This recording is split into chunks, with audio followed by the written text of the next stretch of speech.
Assalamualaikum Sobat Jamu Times. Alhamdulillah bertemu kembali dengan Anda semua. Nah, sesi kali ini saya akan sharing kenapa sih kalau orang yang banyak utang itu seringkali itu juga banyak berdusta. Nah, kebetulan ada sebuah hadis ya, diriwayatkan bahwa Rasulullah SAW itu kerap mengajarkan kepada kita agar kita semua itu berdoa dilepaskan dari utang. Nah, bunyi hadisnya kurang lebih begini artinya. Ya Allah, aku berlindung kepadamu daripada dosa dan utang.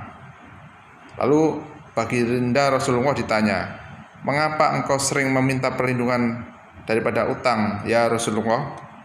Nah, beliau menjawab, jika seseorang berhutang, apabila berbicara dia itu berdusta, apabila berjanji dia mengingkari.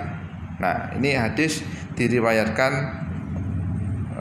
dalam Bukhari nomor 214. Nah, memang sih kalau urusan berbohong dalam berhutang itu memang kayaknya sudah menjadi kebiasaan ya bagi calon peminjam atau calon debitur maupun debiturnya yang sudah ngutang ya.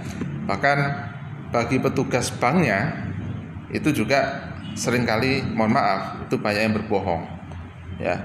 Tentu tidak semua calon debitur atau yang sudah menjadi debitur atau yang sudah punya utang itu suka berbohong ya. Saya ulang sekali lagi, tidak semuanya. Nah, namun sebagian besar mereka itu berbohong demi mendapatkan utangnya atau kreditnya kalau di bank ya. Misalnya saja nih, kalau gaji tidak cukup untuk mendapatkan kredit 200 juta. Nah, dia melakukan pemalsuan slip gaji. Kalau dia baru bekerja setahun, dia berbohong seolah-olah dia sudah bekerja 3 tahun. Itu sebagai syarat minimal mendapatkan kredit ya, baik kredit tanpa jaminan maupun dengan jaminan, kredit KTA atau yang lainnya.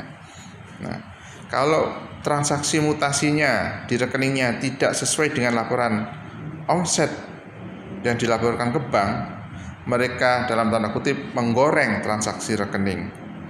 Tanda kutip menggoreng rekening itu misalkan dengan cara tarik store ya, keluar masuk uang ke rekeningnya, sehingga dalam sebulan itu total transaksi dapat mencapai jumlah tertentu sesuai omset penjualan dalam laporan keuangannya. Nah, itu seringkali dilakukan. Nah, bagi yang sudah menjadi debitur atau yang sudah punya utang di bank, saat tidak memiliki uang untuk mengangsur, dia berbohong. Misalkan terjadi begini begitu sehingga belum ada uang angsuran. Padahal yang terjadi sesungguhnya mereka ada kesalahan di dalam mengelola keuangan.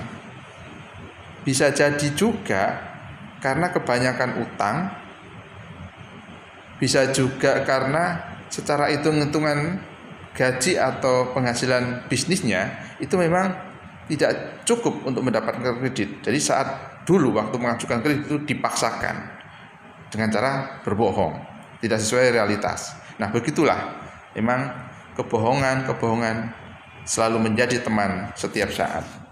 Nah, tidak hanya debitur atau orang yang berhutang yang melakukan kebohongan. Bahkan nih, mohon maaf, petugas bank pun itu tidak kalah di dalam hal berbohong. Loh, kok bisa? Begini ceritanya.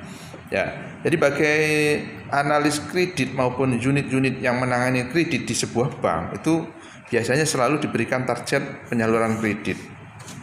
Nah, sementara bank juga memberikan rambu-rambu atau pengaman yang sangat ketat. Jadi bank itu sangat ketat. Nah, tujuannya ya tentu sangat jelas ya, supaya kredit yang disalurkan itu bisa kembali dengan baik, kemudian keamanan bank juga tetap terjaga, kredit tersalurkan dengan kualitas baik, tidak ada yang macet. Nah, itu memang tujuan bank, nggak salah. Maka muncul gap ya antara keinginan bank yang menyalurkan kredit sesuai target jumlahnya itu tadi. Sementara ketentuan yang sangat ketat itu tadi, yang rigid, itu tidak mudah dipenuhi oleh petugas bank. Nah, misalnya nih, seringkali perusahaan yang memiliki catatan dan kondisi keuangan baik itu secara rumus hitung-hitungan bank justru tidak layak mendapatkan kredit modal kerja. Jadi kalau bank hitung-hitung dengan rumus modal kerja tertentu, itu justru orang yang duitnya banyak itu malah nggak dapat utangan, ya. Jadi secara hitungan itu biasanya malah dianggap kelebihan modal kerja. Padahal secara keuangan diyakinin mampu membayar kembali utangnya. Jadi kalau logikanya kalau orang punya duit banyak kan dianggap nggak punya utang, nggak layak dapat utang karena udah cukup cara hitung-hitungan teorinya gitu loh maksud saya. Nah, karena itu kalau petugas bank itu kaku ya sesuai menggunakan rumusan bank, maka bisa dipastikan gitu loh permohonan kredit pasti ditolak. Nah, karena itulah petugas bank merekayasa agar secara hitung-hitungan keuangan bisa diterima bank, ya. Laporan keuangan diotak-atik disesuaikan dengan aturan bank. Ya jadinya dusta kan, alias bohong. Ya meski sebenarnya petugas bank tidak berniat jelek karena yakin bahwa orang ini mampu membayar kreditnya karena keuangannya dalam kondisi bagus gitu loh.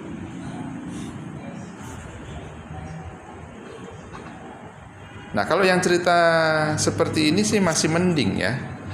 Karena secara faktual calon debitur memang layak diberi kredit. Tapi yang banyak terjadi itu sebenarnya justru banyak calon debitur atau calon orang yang utang itu tidak layak mendapatkan kredit, tetapi petugas bank memaksakan untuk menyetujuinya. Nah, bisa jadi karena alasan kejar target, bisa juga ada udang di balik batu, ya bisa jadi ada udang tanda kutip di balik batu atas keputusannya itu, maka jadi deh bohong lagi. Jadi itu ya, bohong. Nah, itu biasanya sering terjadi. Gitu loh. Nah, demikian sobat Jamu Times. Memang kalau orang punya utang atau orang mau ngutang atau petugas bank yang mau ngasih utang itu biasanya dekat sekali dengan bohong. Ya, ada yang tanda kutip bohongnya karena untuk memberikan kredit dengan alasan usahanya bagus. Ada yang memang berbohong, merekayasa ya supaya kreditnya bisa dicairkan.